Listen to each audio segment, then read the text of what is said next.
Hey craft babes, you've already seen the title and we're jumping right in. We'll be needing cups, gloves, empty bottles, water, acrylic paint, and Floetrol. Everything used will be linked below.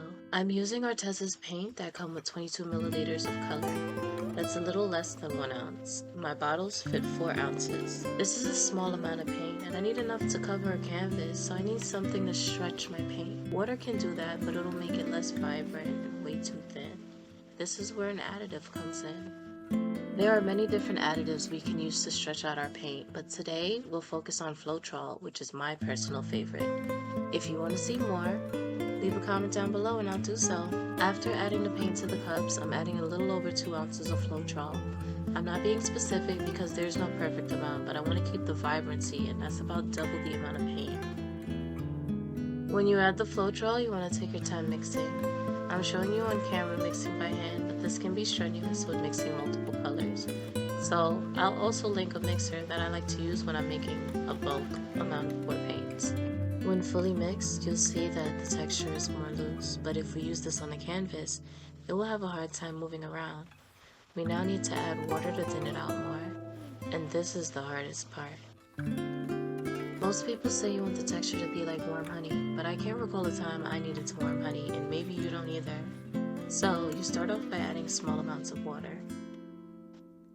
You want to watch how the paint glides off the stick. When it's running smoothly into the cup and not creating like these big mountains on the surface, it's a good texture.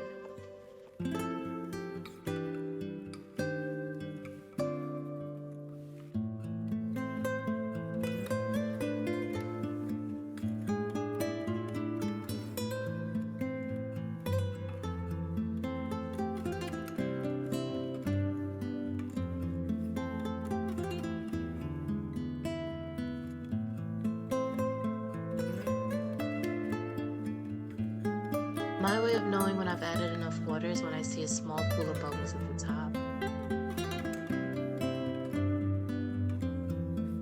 When there's around 5 to 9 bubbles at the top, it's just right. When there's clumps of bubbles, you've watered it down way too much. To fix this, you can either add more Floetrol or more paint. This last step isn't necessary, but if you like to see cells in your paintings, you may want to add a drop or two of silicone oil and shake it up. Shaking a few times will give you larger cells. Shaking a lot may give you microcells. You now have paints ready to pour. I let mine sit for a day and get to painting the next day. Here's the painting I did with the colors. Thank you for watching. Please don't forget to subscribe and like this video.